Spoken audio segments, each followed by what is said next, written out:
Ang paay napagod, boses ay nalagot. Init ng kalsada doon nakalugmot.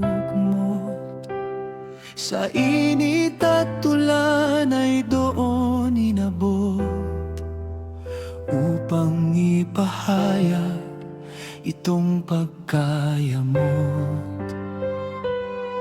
Hatulan mo sila, O Diyos, ang mga liko.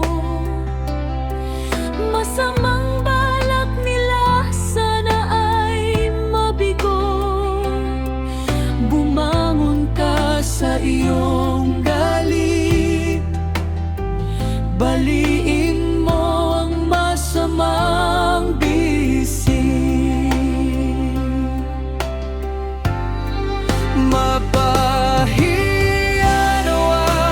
Masamang gawa, gantihan mo ang mga masasama. Labanan mo ang lumalaban sa amin. Sa iyong puot, iyong lipunin.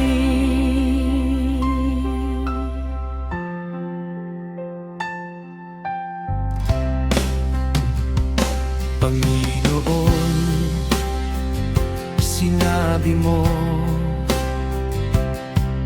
ang paghihiganti ay para